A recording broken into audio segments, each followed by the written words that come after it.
casa del Señor, así como aquellos que nos van a ver. Bendito sea el nombre de Dios a través de los medios de comunicación, a través de Facebook, a través de YouTube. Sean bendecidos. Usted que está en su casa y usted que nos está viendo ahora, no sé a qué hora ni en qué lugar del mundo puede estarnos viendo, pero sea usted bendecido en el nombre poderoso de Cristo Jesús. Porque la palabra de Dios en todo momento va a hacer obra, en todo lugar. La palabra el Dios sabe la necesidad de cada quien. Y si usted ha llegado en esta hora a esta prédica o a este video, no ha sido por casualidad, sino que es porque Dios quiere que usted escuche su palabra. Porque las cosas nunca son por casualidad, las cosas no son porque le digo por accidente, sino que porque Dios tiene un propósito en la vida de cada uno de nosotros. Amén. Y el propósito de Dios es que usted escuche palabra en esta hora. No importa, hermano, si está en su casa, no importa en el lugar que esté, si está aquí, sea bendito el nombre de Dios. Pero el propósito de Dios es de que usted escuche palabra de Dios, palabra que sale de la boca del Señor, no de mi boca, sino de la boca de Dios. Por eso en esta hora, hermano, yo quiero que vaya conmigo, sin más preámbulo, a la palabra de Dios y que lea conmigo en el libro de Hebreos, capítulo 11 y verso 23. Me confirma con un amén cuando usted esté listo para leer esta porción de la palabra. Hebreos 11, capítulo 23. Y leemos la palabra en el nombre poderoso de nuestro Señor Jesucristo. Por la fe, Moisés, cuando nació, fue escondido por sus padres por 3 meses, porque lo vieron hermoso y no temieron al decreto del rey. Amén. Padre, pues Dios, en el nombre poderoso de Cristo Jesús, Señor, en esta hora, Padre, yo te doy gracias, te doy la honra y la gloria, Padre, y te suplico, Señor, que seas tú, Padre bendito Dios, Señor, hablando a nuestras vidas, Padre. Que sea tu palabra, Señor, que sale de tu corazón, Señor, que salga a través de mi boca, Padre bendito Dios. Pero que llene nuestros corazones, primeramente el mío y de todos aquellos que en esta hora van a escuchar su palabra, Padre. Todo te lo pido en el nombre poderoso de Cristo Jesús. Amén y amén. Bendiciones, hermanos. Sea bendecido una vez más por estar en la casa del Señor. Amén. Y usted ya ha leído y ya conoce el capítulo 11 del libro de Hebreos. Amén. Y algunos llaman que es la lista de los héroes de la fe, ¿verdad? Entonces el escritor de este libro, que no sabemos quién será el que escribió el libro de Hebreos, el escritor en su lista, en la lista que él pone de los héroes de la fe, resalta en el capítulo 23, en el verso 23, donde acabamos de leer, a los padres de Moisés. Amén. Fíjense, dice, por la fe Moisés cuando nació fue escondido por sus padres. O sea, dice por la fe de Moisés, no, por la fe de sus padres. Lo escondieron por 3 meses, porque lo vieron niño hermoso y no temieron al decreto del rey. Amén. Sí, usted sabe que por esa fe que tenían en su Dios, esa fe que tenían estos padres, fíjense, porque aquí yo quiero resaltar que los que tenían la fe eran los padres de Moisés, que aún teniendo un decreto en contra, que aún teniendo una declaración del rey, o sea, el de Faraón, en el tiempo de Egipto, ellos no les importó romper ni desobedecer la ley el decreto del rey, que había ordenado que mataran y que lanzaran al río a todos los varones que nacieran en el pueblo israelita en aquel tiempo. Y era una ley, era el hombre más poderoso del mundo en aquel tiempo, el que decretó que se asesinaran a todos los varones. Amén. Pero la fe que tenían ellos era más fuerte que el temor que podían o deberían tenerle a Faraón. Cuando usted tiene fe, hermano, cuando usted tiene esa convicción en su corazón, cuando usted sabe que conoce a un Dios y que sirve a ese Dios poderoso, a ese Dios grande, a ese Dios misericordioso, a ese Dios que está siempre atento a nuestras necesidades, ¿verdad? El pueblo de Israel estaba pasando por una tribulación. El pueblo de Israel estaba siendo, ¿qué le digo?, esclavizado. Aparte de esclavizado, estaba siendo exterminado, ¿verdad? Por aquel hombre que era el hombre más poderoso de Egipto y de la tierra en aquellos tiempos, ¿verdad? Él había dado ese decreto. Y mire, quiero que vaya conmigo al libro de Éxodo 1:22.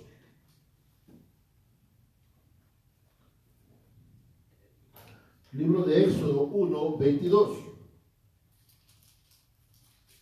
Y a su letra dice: entonces Faraón mandó a todo su pueblo diciendo: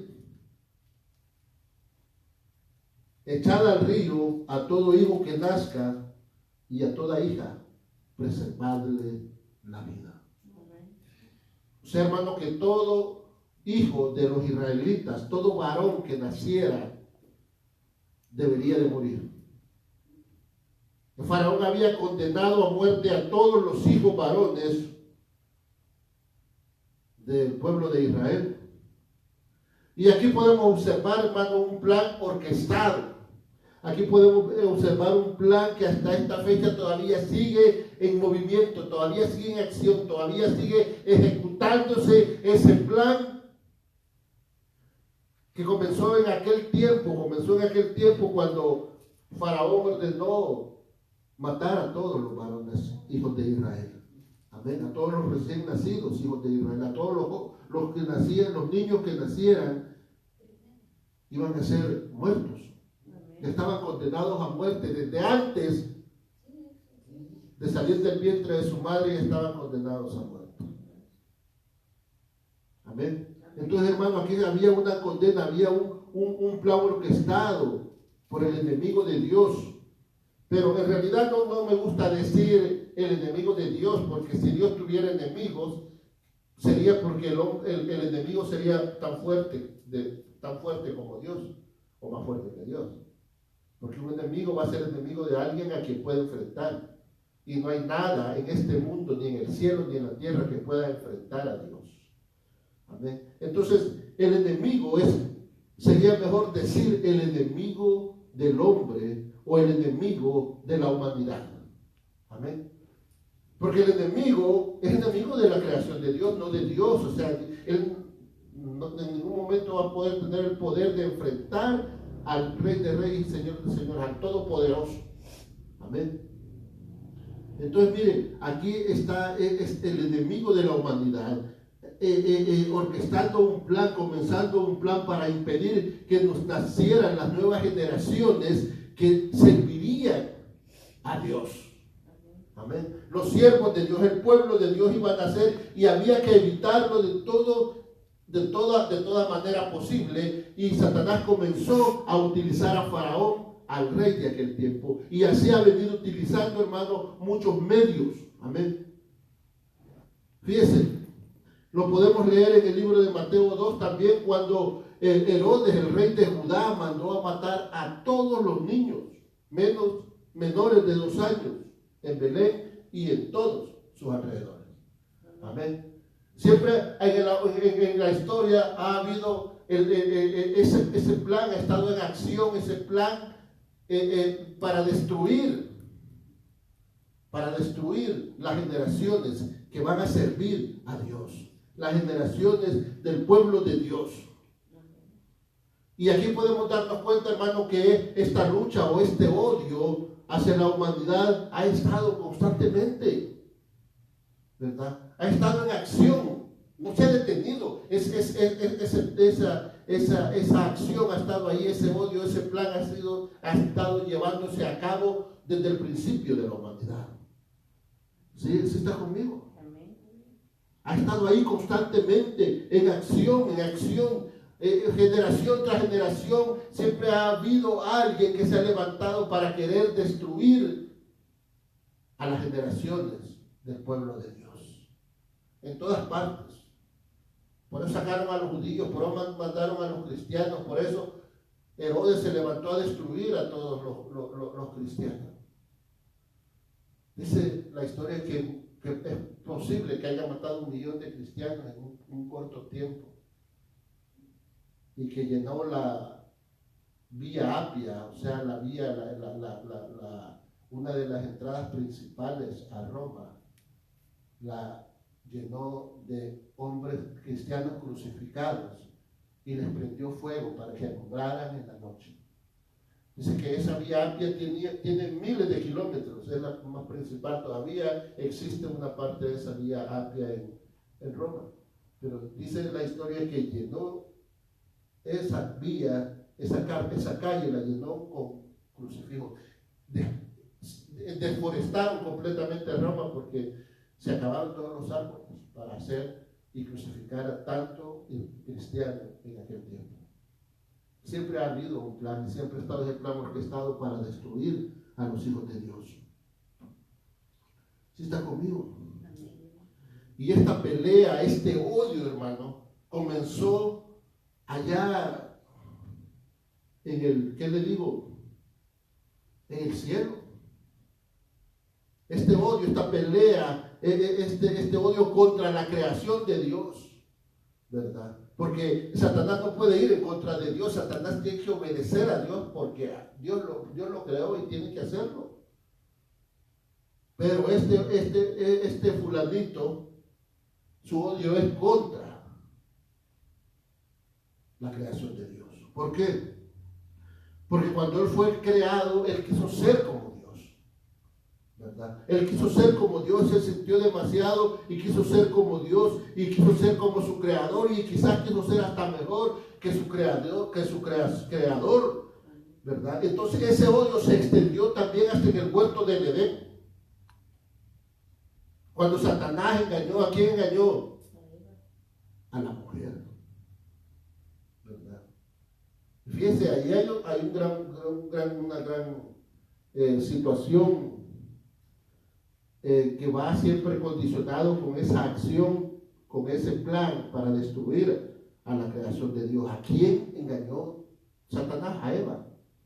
No fue donde Adán. Adán era el que tenía la autoridad, que se le dio la autoridad, pero él fue donde Eva y engañó a la mujer, ¿verdad?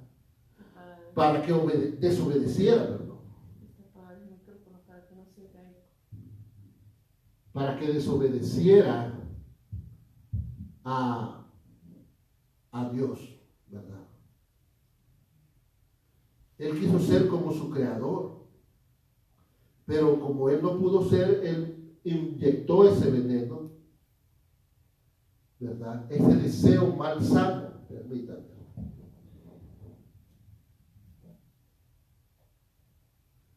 Inyectó ese deseo malsano que contagió a la mujer en el huerto del Edén. Cuando Satanás le dijo, porque Dios sabe que si comieres de ese árbol, serás como Dios. Entonces contagió a la mujer. Amén. Contagió a la mujer o infectó a la mujer con ese gen maligno del desprecio hacia la creación de Dios. Amén. Y que quiso que la creación de Dios también pensara como Él y quisieran ser como Dios. Porque la mujer vio y dijo que era bonito, agradable en la vista y deseable para comerlo. Y más cuando le dijo que si lo comía iba a ser como Dios. ¿Amén? Pero cuando Satanás engaña a esta mujer es porque él sabía que la mujer sería la procreadora. Amén. Dios es creador, hermano, pero la mujer es procreadora porque dentro de su vientre se crea una vida. Amén. Dios crea una vida dentro de su vientre. Dios diseñó ese vientre para que creara una vida ahí. Y por eso la mujer viene a ser llamada procreadora, ¿verdad? Entonces su nombre, Eva, significa fuente de vida. Imagínense. O la madre de todos los vivientes, o aquella que da vida. Amén.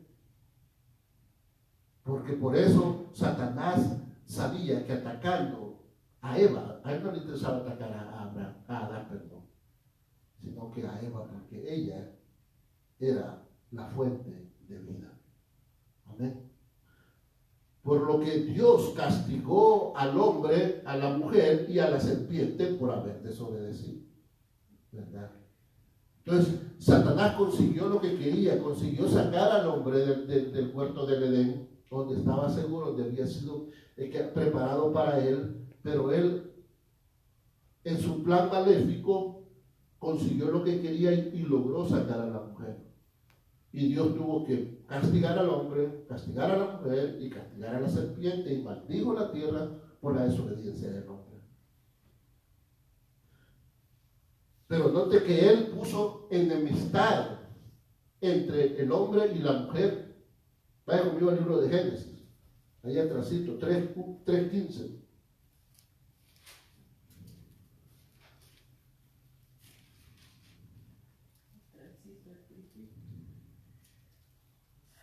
Génesis 3:15, y dice, y pondré enemistad, oiga lo que dice, entre ti y la mujer, y entre tu simiente y la simiente suya. Esta te herirá en la cabeza y tú le herirás en el calcañar.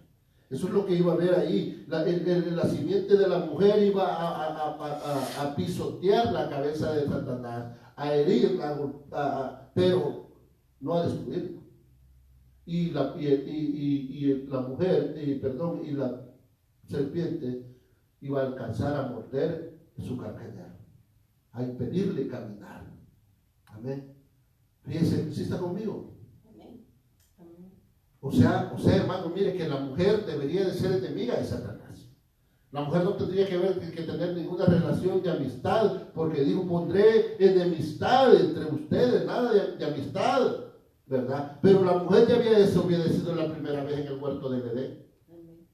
Y también desobedeció ahí cuando Dios el castigo que le dio, le ignoró el castigo de Dios sobre ella. Porque en la realidad, hermano, la mujer sigue teniendo amistad con la serpiente. Amén. Estoy hablando de la mujer natural, la mujer que no conoce a Dios. Amén. La mujer que no ha nacido de nuevo. No me estén viendo así ahí con una carita ya. De pocos amigos. ¿Verdad? Ya están ahí, ¿cómo que la mujer? No. Así es, mire. La realidad es que la mujer sigue teniendo amistad con la serpiente. Mire, si no, mire a esas mujeres que peleaban con todo, contra todos, para imponer en el mundo el asesinato de niños. ¿Cree que esas mujeres están en enemistad con Satanás? Claro que no. ¿Amén? Mire a esas mujeres que en Argentina hasta llorando de felicidad cuando el Estado argentino aprobó y legalizó el aborto. Hicieron fiesta, lloraron de felicidad, se sintieron victoriosas porque el Estado argentino obligaron al Estado argentino a legalizar el aborto. Un grupo de mujeres.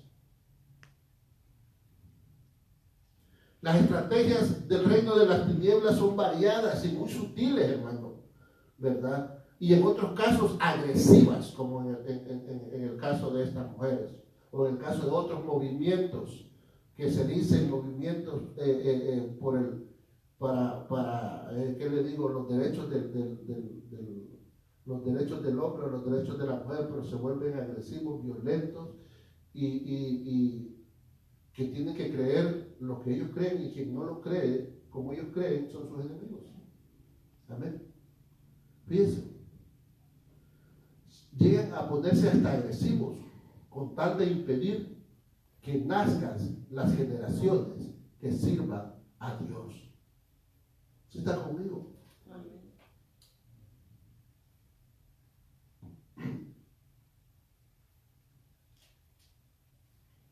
Permítame.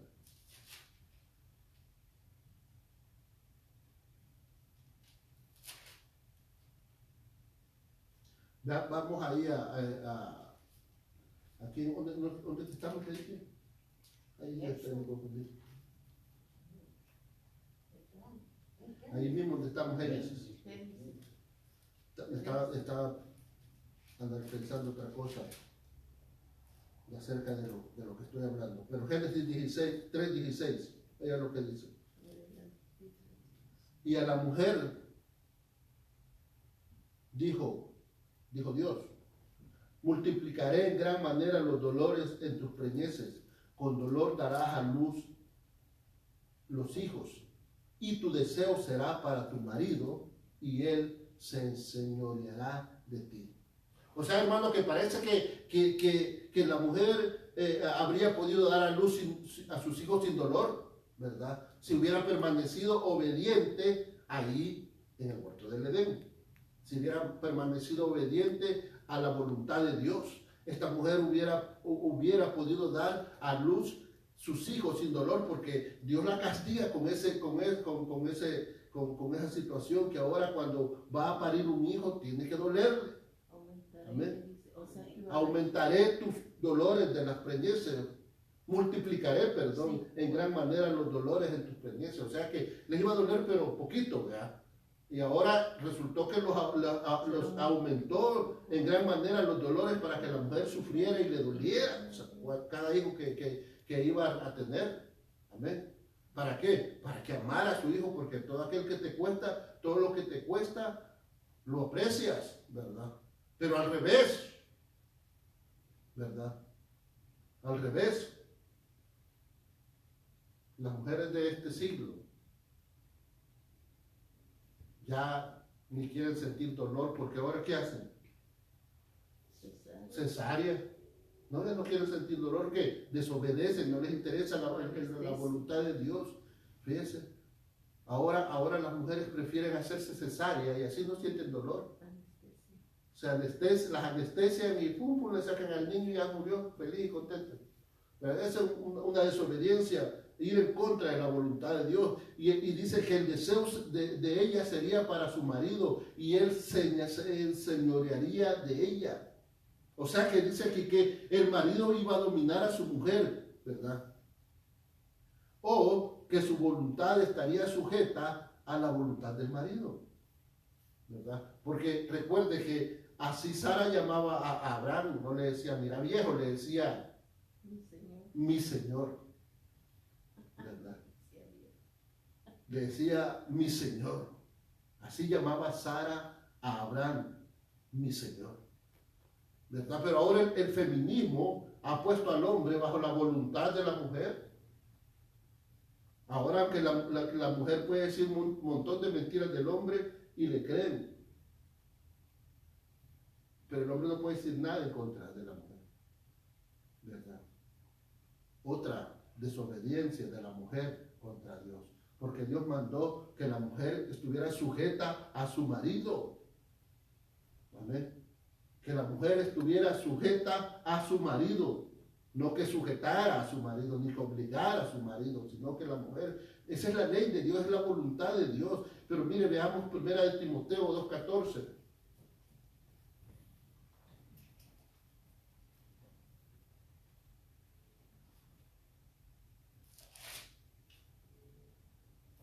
¿Sí está conmigo? ¿Sí está conmigo? 1 Timoteo capítulo 2 y verso 14. Y dice, Adán no fue engañado, sino que la mujer, siendo engañada, incurrió en transgresión. ¿Amén? ¿Quién fue la que fue engañada? Fue la mujer. Así es que, ¿qué hizo? Cayó en desobediencia, cayó en transgresión, desobedeció a Dios. ¿Por qué? Porque escuchó primeramente la voz de Satanás. Entonces las estrategias del diablo son muchas y cada vez más crueles en el transcurso de la humanidad. Durante toda la historia de la humanidad, ¿verdad? Ha habido una batalla por destruir a la simiente de la mujer. Nunca se ha detenido esa acción de destruir a la creación, de destruir a las generaciones que van a servir a Dios, a la simiente de la mujer. Entonces ocupan todos los medios necesarios para destruir al pueblo de Dios. Amén. Porque eso es lo que hace, destruir a las generaciones que van a conocer de Dios y para que no haya generaciones que conozcan de Dios. Fíjense, todo ha venido desde el principio, comenzando desde Abel. Abel lo mataron, fue el primer hijo de Eva y fue muerto. Pasando por Jesús, que Satanás pensó que matando a Jesús había él alcanzado la victoria, pero en realidad fue su derrota. Y ahora la familia y todas las futuras generaciones, ¿verdad?, que no nacerán, porque serán asesinados de aquí en adelante. Todas las generaciones que no van a nacer. ¿Por qué? Porque la mujer ha decidido ser la asesina de sus hijos. O sea, nada de enemistad con el diablo, sino que unos grandes compadritos ahí, ¿verdad? Comadre y compadre con el diablo. Amén. Han decidido que el aborto es legal y las mujeres felices y contentas. Amén. Han sentido que tienen una gran victoria. Entonces, ¿qué pasa? Van a ser millones de seres asesinados de aquí en adelante. ¿Y eso qué hace? Destruye a la familia tal y como Dios le estableció. ¿Sí está conmigo? Dios estableció una familia y allá dice que creó a hombre y mujer, ¿verdad? Y creó a la familia, una pareja, un hombre y una mujer fueron creados, ¿verdad? Pero ¿cómo cree usted que las familias procrearán, así como Dios lo mandó, que dijo procrear y multiplicarse? Si matan a los niños no nacidos, ¿cómo se van a procrear y cómo se va a multiplicar la humanidad? Entonces la guerra es contra el enemigo, es enemigo del hombre, enemigo de la humanidad, para destruir a las generaciones que van a servir a Dios, que van a conocer de Dios. Amén. ¿Y cómo procrearán los matrimonios de hombre con hombre? ¿Cómo van a procrear? O el de mujer con mujer, ¿cómo van a procrear? Amén. Todo eso, hermano, ¿qué hace? Impide que las generaciones nazcan. Impide que haya generaciones que vayan creciendo como Dios lo estableció. Nace, tenés a tu hijo tiene a tu nieto tiene a tu bisnieto y de ahí a tu tataranieto, ¿verdad? Y tú llegas a tener una gran generación y sos parte de una gran generación, ¿verdad? Que viene detrás de ti y una que va a ir adelante de ti después de que nosotros muramos. Pero un matrimonio de hombre con hombre, ¿qué generación va a procrear? Ahí se detuvo. O de mujer con mujer, ahí se detuvo. Ya no hubo más procreación ni más multiplicarse. Amén. Y una generación sin hijos se pierde, hermano. En China hubo la política del hijo único. En China, la política del hijo único. El gobierno comunista decidió que había que solo las familias podían tener un niño nada más. Y el otro había que deshacerse de él. Si nacía, había que deshacerse de él, igual como en los tiempos de Faraón. ¿Verdad? Ese es el comunismo. Mao Zedong ordenó eso. ¿Verdad? Y lo único que causó esa política en China fue que existieran generaciones de ancianos. ¿Amén? Generaciones de ancianos, porque no habían quien estuviera restableciendo jóvenes, no habían niños, no habían jóvenes, solo la gente adulta y que se envejeció y después ¿qué? Ahí se comenzó a perder, a detener las generaciones, ¿verdad? Y en China, pues a ellos perder unos 10 millones de personas no les hace mucho escozor, no les hace mucha cosquilla. Si son 1.000 millones de habitantes o más por esa nación, 10 milloncitos que puedan morirse no les importa. Pues, por eso ellos tienen la fuerza y el poder, porque tienen lo más caro, tienen la mano de obra gratis. Tienen mucha gente para poner a trabajar. Así que, hermano, causó una generación de ancianos. Pero el ataque contra los hijos de Dios continúa y no se ha detenido. Y ahora está con más fuerzas. Porque está siendo orquestado, hermanos, desde los más altos mandos de los poderes estatales de las naciones. Y hoy por hoy, nuestras autoridades, las que dirigen las naciones, se están encargando de crear leyes que debemos obedecer. Pero son leyes que destruyen los valores que nos rigen a nosotros como hijos de Dios. Amén. Así como le pasó a los padres de Moisés. Amén. Ellos por obligación tenían que tenían que tirar a Moisés al río para que muriera. Porque era la ley, así lo había declarado el hombre más poderoso del mundo en aquel tiempo. Y es lo mismo que está pasando ahora con nosotros, hermano. Estamos obligando al pueblo de Dios a que acepte leyes que destruyen los valores que nos rigen como hijos de Dios. Leyes como la del faraón, que mandó echar a todos los niños que nacieran del hijo del pueblo de Dios, que lo tiraran al río. Así nosotros estamos igual, bajo la autoridad de esta nación, como un rey blasfemo, como Faraón, que está en contra de toda la moralidad y todo lo que Dios estableció. Es una realidad, es una tristeza y es un peligro. Es una tribulación, hermano. Estamos entrando a un tiempo de persecución de la palabra de Dios, con gobernantes sin el más mínimo temor a Dios. Pero eso, como cristianos, lo debemos de saber, hermano. Pero ¿sabe qué es lo más triste, hermano? Que la iglesia está roncando. Amén. La iglesia, le da igual, no, está bien, no hay problema. Lo aceptan. Oh, no, que Cristo, no, Cristo no. Él es inclusivo. Él quería que todos fueran incluidos. Cristo nunca habló de esa forma. ¿Amén? Así las iglesias están dormidas, están cómodas, mientras su bolsillo no sea tocado, le da igual.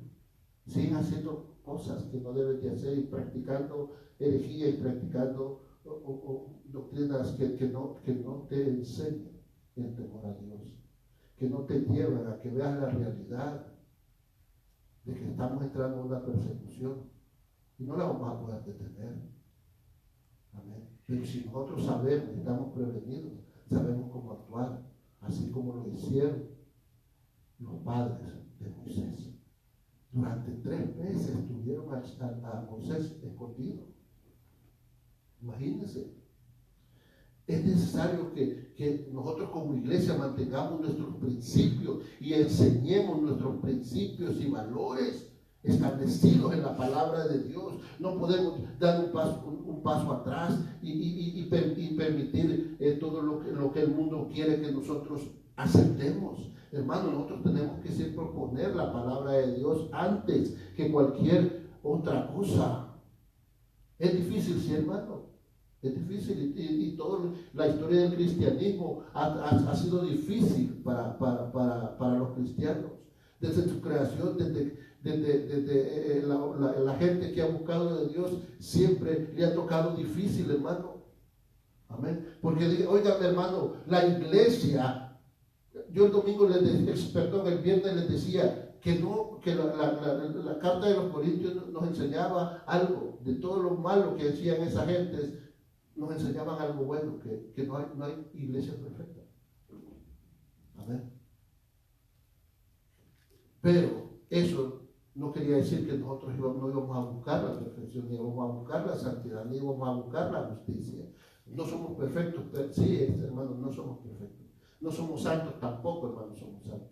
Pero estamos buscando la perfección y la santidad, la justicia, y la vamos a encontrar cuando estemos en la presencia de Dios.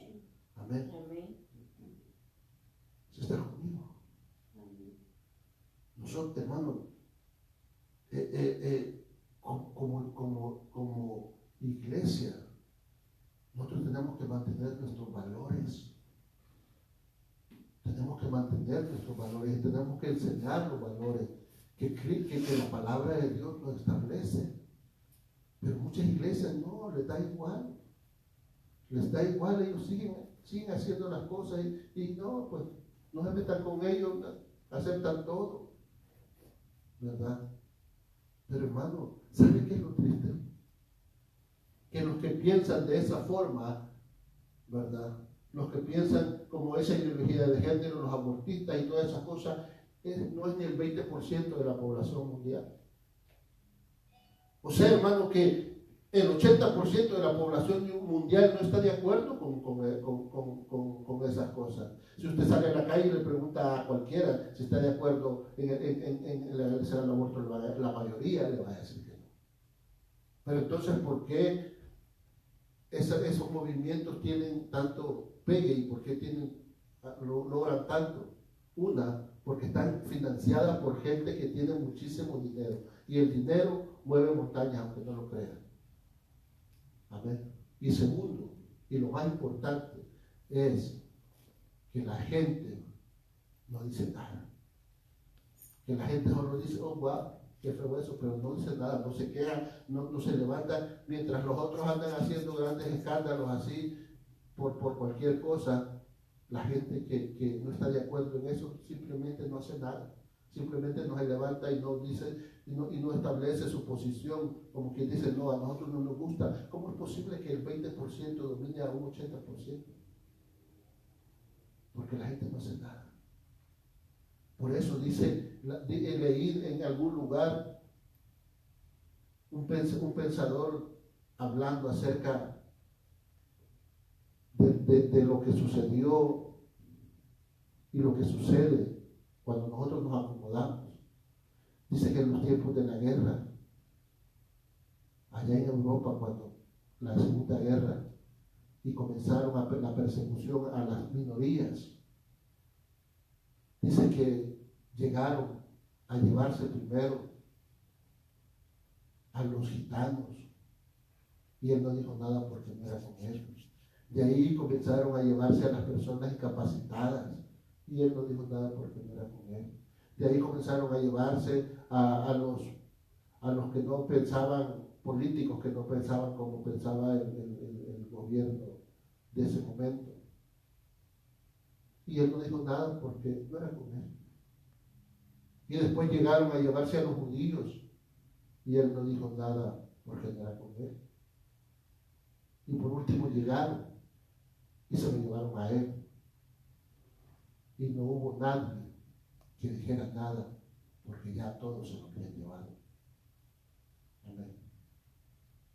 Hermano, lo que pasa, lo que sucede en contra del pueblo de Dios, nos corresponde a todos, no solo a los cristianos. Pero nosotros que leemos la Biblia, nosotros que tenemos el conocimiento de la palabra de Dios, somos los que tenemos que hablar, somos los que tenemos que decir que no estamos de acuerdo. Amén. Pero la iglesia está feliz y contenta. Amén. ¿Por qué? Porque no les enseñan palabra de Dios, porque no estudian los evangelios, porque no leen la palabra de Dios, porque no aprenden, sino que solo les dicen lo que quieren escuchar, y la gente, las congregaciones se vuelven cómodas y tranquilas, haciendo locuras y están felices. Porque mire, hermano, ahora es cuando los verdaderos adoradores adoran al Señor. Ahora es cuando verdaderamente se da cuenta quién es el verdadero cristiano y quién no. Amén. Ahora es cuando usted va a conocer a los adoradores que adoran en espíritu y en verdad. Pero muchas congregaciones van a seguir jugando a la iglesita. Amén. Pero el Señor dijo que a Dios se le adora en espíritu y en verdad, y tales adoradores son los que Dios busca. Mientras las iglesias siguen jugando a la iglesita, encerradas en sus propios intereses sin molestarse por exponer la verdad de la palabra de Dios, sino que practican todo lo que el mundo practica. Y muchos aceptan tranquilamente esas prácticas abominables para seguir lucrándose de la fe de las ovejas ciegas, que a todos le dicen amén, porque no conocen la palabra de Dios, porque no se han interesado verdaderamente en ser unas nuevas criaturas, no han tenido un verdadero arrepentimiento y por lo tanto no han sido nuevas criaturas, porque cuando tú te arrepientes, vienes a ser una nueva criatura y todas las cosas vienen a ser nuevas. Entonces tú quieres aprender todas esas cosas nuevas. Amén. Amén. Pero esos predicadores y esas personas que guían a estas ovejas ciegas, porque viven de la obra, viven de lo que la obra produce, viven de las congregaciones. Amén. Viven de la obra, no viven para la obra, no viven para hacer la obra, sino que viven de la obra, ¿verdad? Y nunca van a predicar en contra de los decretos del rey. Nunca van a levantar una voz en contra de los decretos del rey. Pero Dios siempre ha dejado un remanente y hay muchos predicadores que verdaderamente han levantado la voz, pero son voces como buscar un pajar, porque son pocas las voces que se levantan y hombres verdaderamente siervos de Dios que se levantan y dicen la verdad y predican, pero a eso no son muy conocidos. Amén. No son muy populares. ¿Por qué? Porque predican la verdad, hermano. Y las iglesias, ¿sabe qué? ¿Cuál es la verdadera iglesia? Amén. ¿Cuál es la verdadera iglesia? La que nosotros debemos de conocer, hermano, la que nosotros, cuando decimos, hay una iglesia perfecta, sí, pero hay una iglesia verdadera, y esa iglesia, ¿cuál es la que nosotros debemos de encontrar? ¿Cómo vamos a reconocer, usted y yo vamos a reconocer a una iglesia, que es la iglesia verdadera, donde verdaderamente hay adoradores en espíritu y en verdad? Aquella iglesia que es enemiga del mundo. Aquella iglesia que el mundo la detesta. Esa es la iglesia verdadera. Amén. ¿Por qué? Porque ¿qué dijo Jesús? Que nosotros no íbamos a odiar porque a él también lo odiaron. Amén. Pero toda iglesia, toda congregación que está bien feliz y a gusto y no dice nada delante de los decretos del rey es porque quiere estar de acuerdo, quiere estar a gusto, no quiere molestar al rey, no quiere molestar a Faraón y acepta todo lo que Faraón dice. Entonces es amiga del mundo. Pero la iglesia que es odiada por el mundo, esa iglesia es la iglesia que usted debe buscar. Amén. ¿Sí está conmigo? Nosotros como pueblo, hermano, debemos de enseñar a nuestros hijos, como hijos de Dios, como pueblo de Dios, el consejo de la palabra de Dios, enseñándoles lo correcto y lo incorrecto, lo blasfemo y lo santo. Amén. Debemos de enseñarles a nuestros hijos, hermano. Por eso, a usted que me escucha, amén, usted que es miembro de esta iglesia, amén, usted que escucha estas predicaciones, debemos de enseñarle a nuestros hijos lo correcto y lo incorrecto, lo blasfemo y lo santo. Que no nos importe en qué estado de inmoralidad vivimos, ¿verdad? Nosotros siempre vamos a ser temerosos a nuestro Dios y vamos a obedecer la palabra de Dios y no los decretos del rey. Amén. ¿Sí? ¿Sí está conmigo? Fíjense.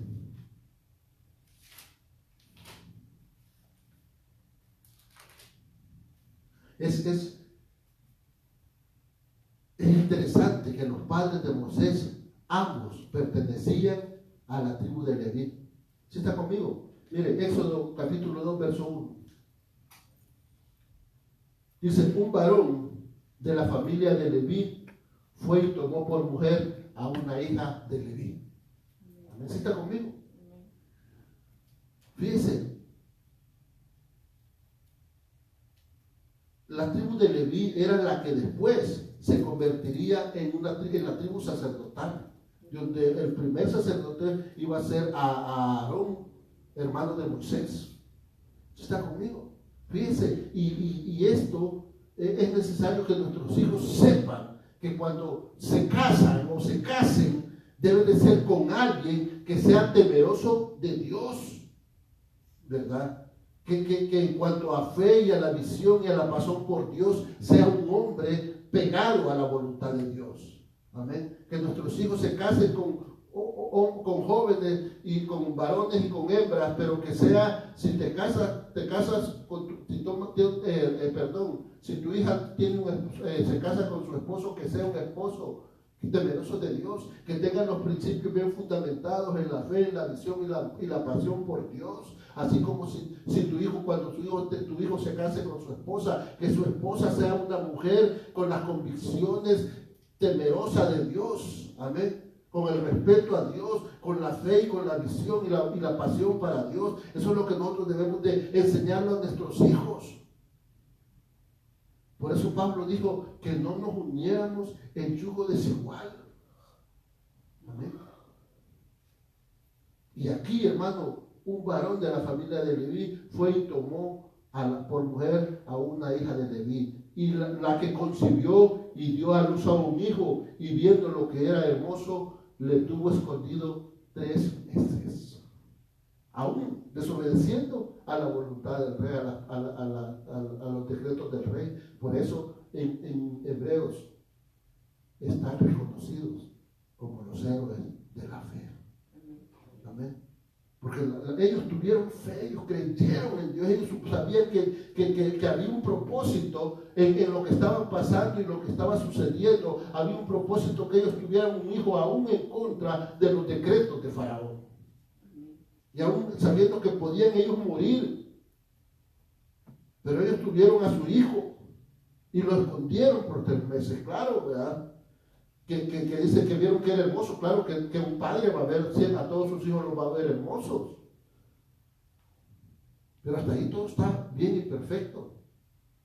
El problema era que Faraón había dado una ley, como las leyes que ahora están dando nuestros gobernantes, que mataran a todos los niños varones. Pero a los 3 meses, dice aquí, era imposible ya poder esconder a Moisés. Imagínate qué casualidad, hermano,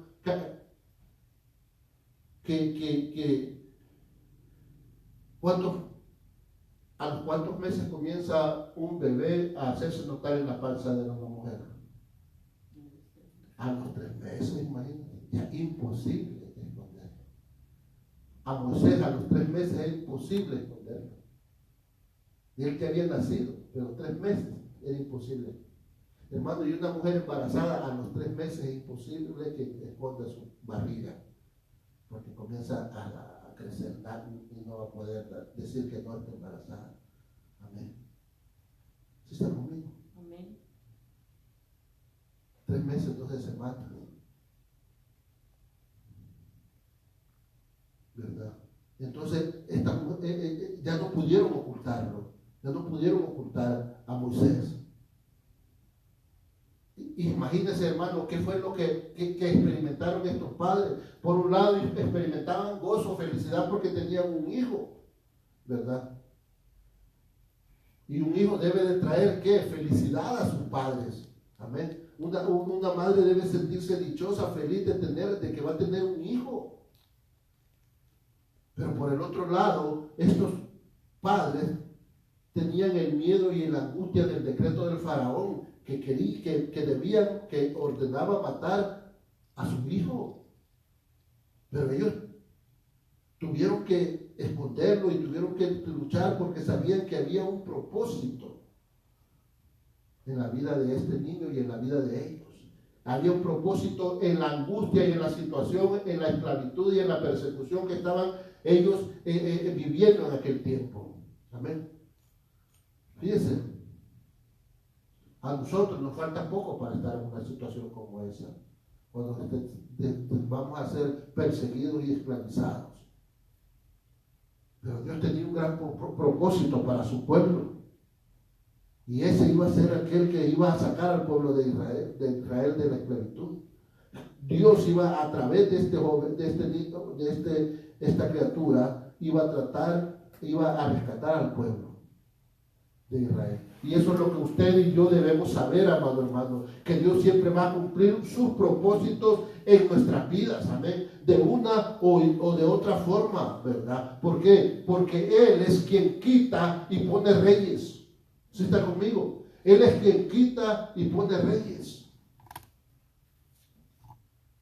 Dios es el que sabe por qué permite que haya reyes malos y haya reyes buenos. Él ponía en el pueblo de Israel reyes que eran reyes malos. Pero los ponía, Él permitía que estuvieran esos reyes. ¿Por qué? Porque Dios tenía un propósito, y el propósito en muchas ocasiones era que Dios iba a castigar al pueblo por haber desobedecido la voluntad de Dios. Siempre pasaba eso. Amén. Pero tenía que haber una cabeza arriba y a través de eso Dios castigaba al pueblo. Amén. Porque Él quita y pone reyes. Dios siempre corrige a su pueblo y también dice que lo castiga. Porque al hijo que ama lo castiga. Amén. Dios siempre va a corregir a su pueblo, pero también lo va a castigar. Y por eso pone tiranos como reyes a gobernar.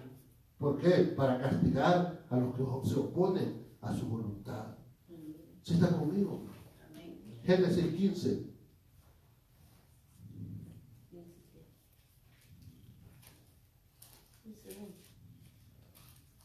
13-14, oiga lo que dice.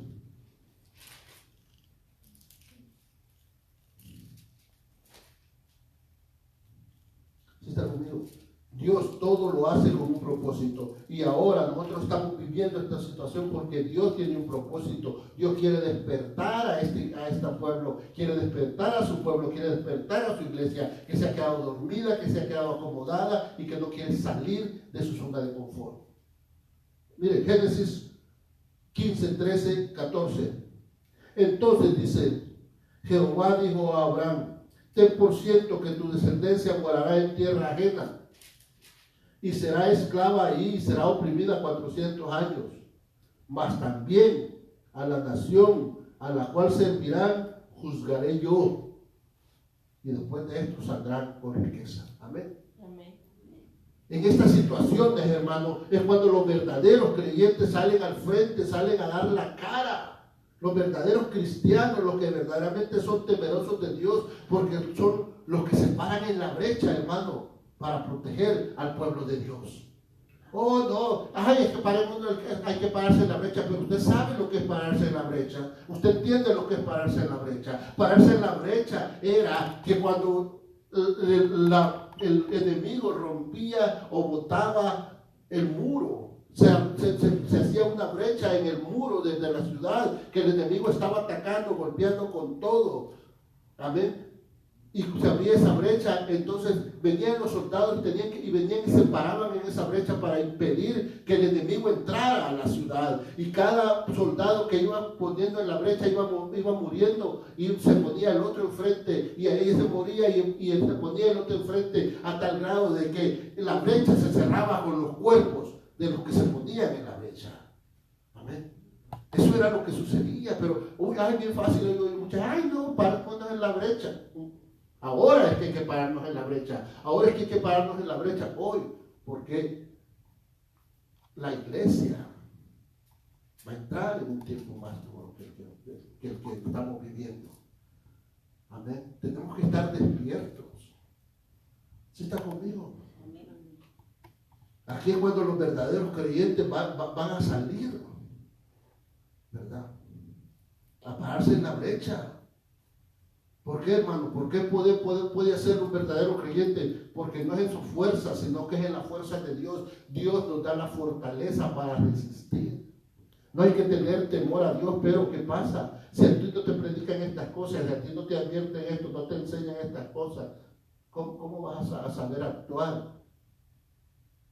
Lo que va a suceder es que la mayoría de cristianos, que llaman cristianos, van a acceder a todo lo que dice Faraón y van a aceptar todo lo que dice Faraón y van a cumplir los decretos de Faraón. ¿Ven? Solo los verdaderos adoradores son los que los consiguen, ¿verdad? ¿Por qué? Porque no es en su fuerza, es en la fuerza de Dios. Entonces solo los verdaderos adoradores son los que consiguen estar firmes y hacer la voluntad de Dios y reconocen que en esta situación, en esta angustia, en esta batalla, en esta pelea, hay un propósito de Dios para la iglesia de Dios y para cada uno de nosotros que somos hijos de Dios, que somos cristianos. Amén. Los papás de Moisés sabían que Dios tenía un propósito para su pueblo. ¿Y quiénes eran los padres de Moisés? Mire, ya se dan cuenta. Fíjense, su padre dice que se llamaba Amram. O Amram, sí se llamaba así, ¿verdad? Recemos ahí a Éxodo 3.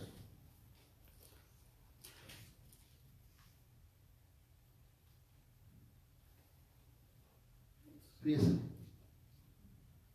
Dice, pero no pudiendo ocultarlo más tiempo, tomó una horquilla de juncos y la calefacteó con asfalto y brea.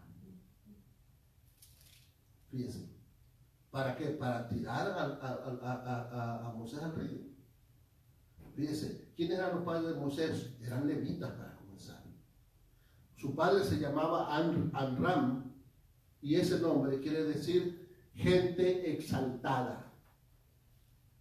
Y su mamá era Jocabed y su nombre quiere decir Jehová es gloria. Aleluya. ¿Sí? Imagínense, estos eran hijos de Leví. Los dos eran de las descendientes de Leví, de la tribu de Leví. La tribu que iba a ser la tribu de sacerdotes un tiempo más adelante. Pero oiga, estas personas habían sido bautizadas con los nombres para exaltar a Dios. Y esto nos habla de la piedad y de la fe de los abuelos de Moisés. O sea, los abuelos de Moisés eran hombres temerosos de Dios, eran personas que verdaderamente eran adoradores, que adoraban a Dios en espíritu y en verdad, aún viviendo en la esclavitud. Porque recuerde que tenían 400 años ese pueblo de estar esclavo, y los abuelos de Moisés habían nacido en la esclavitud y habían muerto en la esclavitud y habían criado a sus hijos en la esclavitud, pero le habían honrado el nombre de Dios en la vida de sus hijos. Amén. Ellos habían adorado, habían amado y habían temido a Jehová. Y eso se lo habían enseñado a sus hijos. Y sus hijos se lo enseñaban a sus hijos. ¿Se está conmigo? Amén. Aunque ellos eran esclavos, la fe los mantenía libres. Aunque eran esclavos, la fe de ellos los mantenía libres, hermano. Y nosotros, la fe nos tiene que mantener libres. El adorar a Dios nos tiene que ser fuertes. Amén. Sabiendo que vamos a sufrir, sí, hermano, que vamos a tener problemas. Amén. Porque ellos, aunque ellos eran esclavos, su fe los mantenía libres, porque tuvieron la libertad de desobedecer a Faraón. Amén. Y obedecer a Dios. Porque ellos habían entendido que Dios tenía un plan y un propósito para su pueblo. Dios siempre tiene un plan y un propósito para su pueblo. Y nosotros somos los que tenemos que ser conocedores de ese plan y de ese propósito. Por eso los papás de Moisés son contados como los héroes de la fe, porque creyeron con fe, como verdaderos adoradores, que en las tribulaciones son más fuertes. Amén. Y eso a nosotros debe darnos fortaleza. Porque el rey ordenó que tiraran al río a los niños. Y ese río que iba a ser la tumba de Moisés, Dios la utilizó. Ese mismo río que que el faraón utilizó para dar muerte, Dios lo utilizó para dar vida a su pueblo. Porque fue instrumento de salvación para Moisés. Y Moisés iba a ser el instrumento de salvación para el pueblo de Dios. Dios siempre tiene un propósito. Así, hermano, usted no tiene que tener temor. Así Dios también va a utilizar estas leyes de muerte para dar vida a su pueblo. Cuando le digo a usted no tiene que tener temor, no le estoy diciendo que usted tiene que ignorar,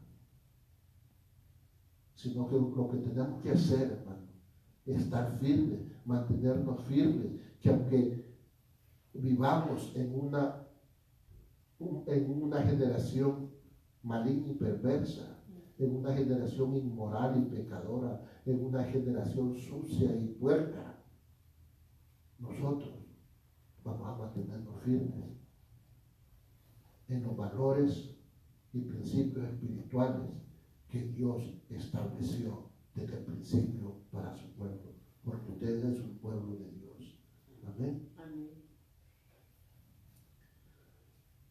Dios va a utilizar estas leyes de dar muerte para dar vida a un pueblo, para dar vida a un pueblo que se está muriendo en la esclavitud de un sistema que promueve muerte, perdición al pueblo de Dios. ¿Sí está conmigo? Te voy a repetir otra vez. Así Dios también utilizará estas leyes de muerte para dar vida a un pueblo que está muriendo en la esclavitud de un sistema que promueve la muerte y la perdición en el pueblo de Dios. ¿Está conmigo, hermano? Amén. Es tiempo que su pueblo despierte y salga de la comodidad en la que ha caído por culpa de Faraón, por culpa de los líderes que se han alejado de la verdadera adoración a Dios y han arrastrado a un pueblo de creyentes a la idolatría y al paganismo, ¿verdad? Esa idolatría y ese paganismo que practican los reyes y Faraón, que están ordenando la humanidad en este tiempo, que están mandando, que tienen el poder. Está conmigo. Pero usted y yo, así como Amram y Jochebed, que aprendieron de sus padres a ser verdaderos adoradores en espíritu y en verdad, y así enseñaron a su descendencia, hermano. ¿Qué nos importa quién nos gobierne aquí en la tierra? Nos da igual, porque nosotros debemos de obedecer al Rey de Reyes y Señor de Señores, aquel que nos gobierna desde el cielo.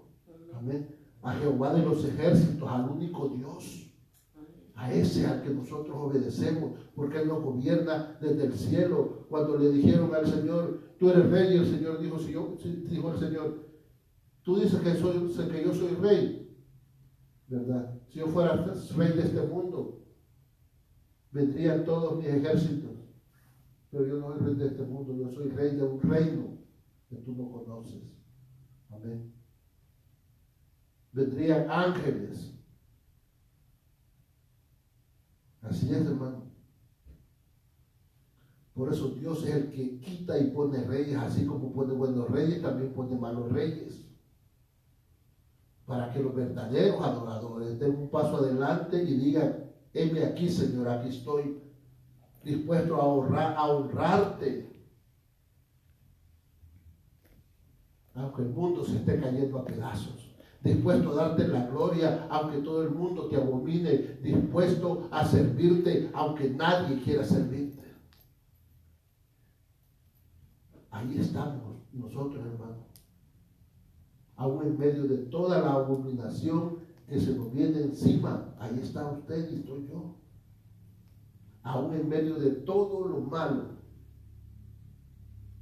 aún en medio de todos los decretos y leyes abominables que están dictándose y bajo las cuales nos va a tocar vivir, nosotros tenemos que estar siempre firmes, exaltando el nombre de Dios y diciendo no a lo que no es voluntad de Dios. ¿Sí está conmigo? Enseñemos a nuestros hijos, hermanos, a honrar la verdad, la justicia y la santidad, sin la cual nadie verá a Dios. Porque Dios tiene un propósito para nuestras vidas siempre. Amén. Y al igual como Dios utilizó aquel río que Faraón utilizaba para dar muerte, Dios lo utilizó para dar vida. Así, Dios, esas leyes, esas reglas y esos gobernantes que van a oprimir a su pueblo, Dios los va a utilizar para dar vida a una iglesia que está muriéndose. Dios quiere despertar a la iglesia. Dios quiere despertar a los adoradores que den un paso adelante y digan, desde aquí. Amén. Amén. Seamos, hermanos, verdaderos adoradores en espíritu y en verdad, porque tales adoradores son los que Dios está buscando en estos tiempos. Vamos a orar. Amén. Padre buen Dios, en el nombre poderoso de Cristo Jesús, yo te doy gracias, Padre Santo y poderoso, y te suplico tu gran misericordia, Padre. Gracias por permitirnos, Señor, meditar la palabra, Señor, poder hablar a tu pueblo, Padre bendito Dios.